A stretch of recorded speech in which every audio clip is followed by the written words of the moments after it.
Stars shining bright above you. Night breezes seem to whisper, I love you. Birds singing in the sycamore tree. Dream a little dream of me. Welcome kindreds, it's Jessica the Story Witch, and I was watching Lisa at the Tarot Alchemist channel, and she was doing a really cool tag started by Wildfeatha, which was a channel I hadn't come across before, and it was about tarot spreads. And Wildfeatha made the really good point that lots of people do the kind of openings and unboxings and walkthroughs of their decks, but not so many people. I know some do, but not everybody likes to actually use the cards and do spreads and do like a kind of reading on video. So I thought that was a really cool idea, and I was like, yes, I'm in. And so here is my video. So the spread that I'm going to show you I call the High Priestess spread. I picked a Rider-Waite High Priestess out to show you, because hopefully that'll help to kind of explain what this spread is all about. I'm going to use the Wild Unknown to do the reading. So yeah, the High Priestess spread. I use this spread when there is a situation in my life, or if I'm reading for somebody else in their lives, that they aren't quite kind of getting somehow. It's like there's something they're not seeing, there's something they're not doing, and I find this spread a really useful way of finding out what those things are. It seems to reveal those mysteries which can be beyond the veil, which is what the High Priestess is all about. Right, I've adjusted the camera so hopefully you can see a little bit better the cards when I lay them down now. So yeah, like I said, I call this the High Priestess spread because, well, it'll become obvious now when I lay out the cards, you can see why I call it that. And it's a spread that is excellent for problem solving when there seems to be like, well, why is this happening? You know, what am I not seeing? What am I not doing? And this spread answers those questions. So the question that I'm going to ask for myself for this spread, and this feels a bit kind of vulnerable sharing this actually on YouTube, but over the last couple of years I've gained a lot of weight and I'm feeling like not strong in my body. And I have had that happen in my life before now, but this is the kind of heaviest I've been and the kind of most cumbersome that I've felt in all of my life. And I'm going to be turning 40 this year, so it's something that I've been working on. I've been using a few different methods to kind of get out of this situation, but still things just don't seem to be working, like, you know, just sensible eating and exercise and normal things just don't seem to be working like they should or like they normally would. So I'm going to ask about that because it is the question that kind of came to me that I wanted to ask, even though I feel a bit kind of weird asking that question in front of YouTube. So please be kind, and I hope that, I loved that when Lisa did her reading for this tag, that her card and what she spoke about, it didn't just resonate for her, which was so amazing. It really like resonated for lots of us who were watching and seeing those cards and thinking, yes, you know, that's a message that I needed to hear as well. So who knows, perhaps that will also happen here. So yeah, so the spread is really, really simple. It's a 3-card spread. I'm a big fan of a 3-card spread. I usually lay the cards straight face up, but I'm going to lay them face down for now because I think that will hopefully show what's what in the spread better. So I've shuffled, I've set my intention and thought about what I'm asking, and I'm going to put, this is me in the situation, so it's kind of like the situation, the person, the querent in the situation. And then on this side we have Boaz, which is the dark pillar of the Jerusalem temple of the High Priestess, and then on this side we have Jachin, which is the light pillar, the kind of conscious. So it's just 3 cards, it's that straightforward. I'll turn this up first and we'll see what we've got here. So okay, so we've got 9 of Pentacles, which is very appropriate, seeing as this is very much about a kind of body issue that I am talking about. Probably a few too many pentacles.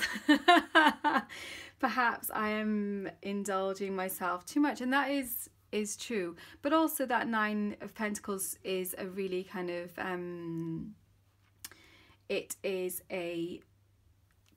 it's a fulfillment card, you know. It is a card of lots of riches and of groundedness and of earthiness and of embodiment. So that feels kind of positive.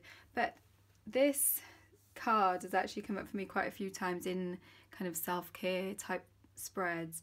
To me, the layout of those feathers, I have a lot of air in my chart, and so I'm quite connected to the feathers just in themselves. But also I think the way that they're set out, it almost reminds me of like a vulva. So that is also something that I think that this issue is to do with perhaps my sexuality, and also all those pentacles. It's almost like all that kind of fertility and abundance is all being contained, you know. It's being kept inside these feathers, and what I need to do is to open it up and to let those feathers kind of float away in the wind, and that will help me to be able to access that power and that strength in my body, which I'm feeling is at the moment is not accessible to me. And I'm feeling like perhaps I do need to get more connected with my sexual energy, which since I know my youngest child is nearly 4.5 now, but it has had an impact on my sexuality, and I think that is what this card is saying with these colours here as well. It's that kind of sacral chakra, that really like deep down and gritty kind of energy there. So that's something that I'm going to take heed of. That is me in this situation. It does really well represent that situation for me. And of course the feathers should quite easily be able to just be puffed away. There's nothing like, it's not an iron grid or anything around here. I should just be able to just blow them away. So perhaps that is also an indication that I should be using breath or words or song as well to be kind of moving things forward in this situation. And then with the pillars, this is the dark pillar, which obviously does still have the light. Then, you know, it's a bit like that yin yang symbol. I think in 78 Degrees of Wisdom she explains it really well about the symbolism of these different of the different pillars, and then she notes that it's white writing on the black background, so it is like that yin yang, you know. It's got that, they both have got each other embedded in. They're like two extremes basically, which then end up having the parts of each other within them. So this is the dark, and the question that this card answers is, what am I not seeing? What am I not kind of perceiving? What is in the shadows? What is in the dark in this situation? What am I not getting? So let's see. Oh, okay. So, judgment. Again, birds on there. There seems to be a very air type theme coming through just from the cards that we've got here. And also the light and the dark, that's really interesting as well. So I'm not judging, I'm not actually making the right decisions, I'm not doing the right things. Perhaps I am judging myself too much as well, which could definitely be to do with it, but I don't feel like that is the case here. I feel like it is saying, actually, I do need to be more discerning, and I think that is what this card is telling to me. What I'm not seeing is that the decisions that I'm making, the things that I'm doing, are impacting on my health, and that is what I need to change. And with all of these you know, all of these dark birds and lifting up to that light bird, it feels like it's kind of quite hopeful as well. So I feel like that's kind of, and also being a major, it is saying that this is a major concern for me. It's something that I do need to address in my life to move forward. So that's kind of what's in the shadow, my unconscious, what I'm not seeing, that judgment. And then this is the conscious, this is the light pillar, the kind of active principle. This one, you know, is kind of connected with the divine feminine, this one with the divine masculine, not same as male and female. We're talking archetypes here. So this one is the light, and the question for this position of the spread is, what am I not doing? So this was what am I not seeing, what am I not perceiving? This is what am I not doing, what action should I be taking that I'm not currently taking? Oh, okay. So 5 of Swords. Interesting. Now that card is one that is usually quite a negative seemed card, and I think sometimes when these kind of more negative cards come out in places of like a positive place in a spread, like what should I be doing, what am I not doing which I should be doing, sometimes people just kind of flip it around and go, okay, so I'll read it instead that I shouldn't be. But I think that actually is robbing the, if you're going to use a spread, it has questions associated with the placements of the cards. I think it is much more useful to actually read the card in the placement as it is. So instead of looking at this card and saying, right, okay, so I shouldn't be fighting for my cause and things like that, what this card is saying is that I should be asserting my ideas, I should be taking things forward, and also I should be being more ruthless perhaps in my actions. Like I say, it's very easy to kind of turn that around and say I shouldn't be doing all those things, but because this card is the what am I not doing that I should be doing placement, this is what this is saying. I need to actually, you know, go out there, do stuff. That 5 energy is a very kind of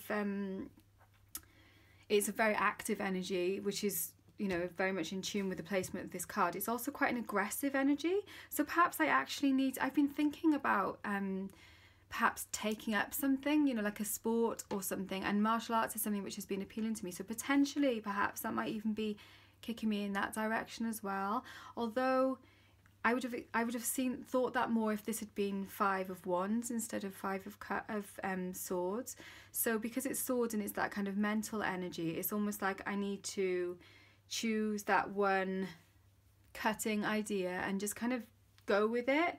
And now I'm saying that actually does make lots of sense to me, because I am kind of like, I've been trying lots of things. I've been going, oh, I'll do a little bit of this, I might do a little bit of HIIT training, or I'll do a little bit of yoga, or I'll do a little bit, and I haven't actually been like, right, I'm going to stick with this thing and I'm going to keep going until I can cut this, you know, until I can do what I want to do, what I'm setting out to do. As far as elements go, obviously in a 3-card spread you won't have the full spread of elements, but I'm seeing an awful lot of air here, even though we've got those pentacles, and it's like that the air, the ideas are framing again, you know, we're coming back to that kind of framing of those pentacles. It's like the thoughts are, I'm not having the right thoughts, I'm not doing the right thoughts, I'm not making the right decisions, and I'm not actually actively putting the thoughts into practice. And that is why my gorgeous pentacles are all caught up at the moment.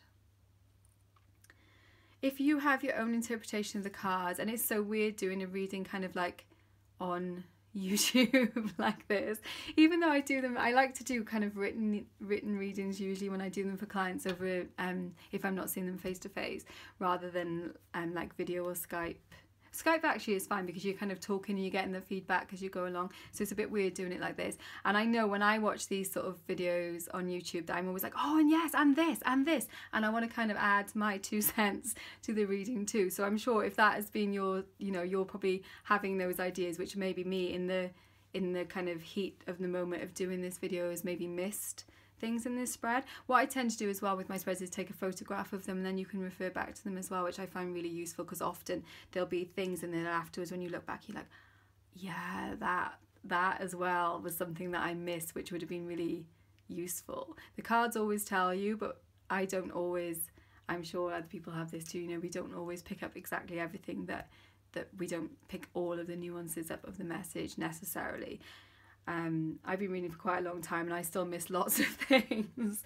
I do get a lot of things as well, but yeah, it's you know, there's always much more to learn, which is one of the wonderful things about it. So yeah, if you've got your own interpretation of this card in these positions as well, then I'd love to see it. And if you'd like to try the spread, I've never shared this spread before, so you know, if you try it and let me know what you think of it and how it has worked for you. I do, like I said, I find it really, really useful if there is something that you're like, there's a problem which is just not being solved by the usual methods, and that is, it gives us those answers, those, what am I not seeing, what is that kind of unconscious thing which is not, which I need to bring into the consciousness to be able to make this move forward. And then this is the, what am I not doing, what is that outward action that I need to take that I'm not currently taking. And then this obviously represents yourself in that situation.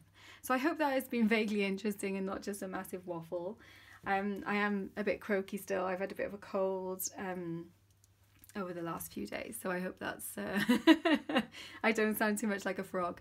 Thank you so much for watching, guys, and I will see you very soon. Okay, so just turn the camera back on because there was something that I didn't mention which might also be useful. That when I do these readings with 3 cards, I do this with lots of 3 cards actually, not just with this particular spread, but it what I do is I add up the numbers on the card. So I had Judgment, which is 20, I had the 9 of Pentacles in the middle, which is obviously 9, and then the 5 of Swords, 5. So if you add them all together, you get 34, and if you add those 2 together again, you get 7, which gives you the Chariot, which I thought was a really interesting card to come out for me in this reading, because it in itself is so much linked to this High Priestess. You know, we've got not so much in the Wild Unknown version, but in the Rider-Waite version, you know, you've got the dark and the light again on the Chariot card. You've got that, it's almost like this is a more still seated, but the Chariot is a little bit more of a well, not a little bit more, a lot more of a moving forward. And what this card is just confirming to me that I do need to move forward with more speed on this, and I need to actually reconcile those that unconscious and that conscious, and just push things forward and actually kind of keep going and use that High Priestess intuition along with this Sun, you know, the male and the female, bringing those hidden and active properties into what I am doing, and then I'll actually be able to manifest the results, the Earth, the Pentacle that I want. So yeah, I just wanted to add that on. If you watched to the end, well done. I hope that's a little bit of a bonus for you. Yeah, let me know exactly, like I said before, if you use this spread. I would love to know. And I will see you very soon. Thanks, guys, so much. Bye.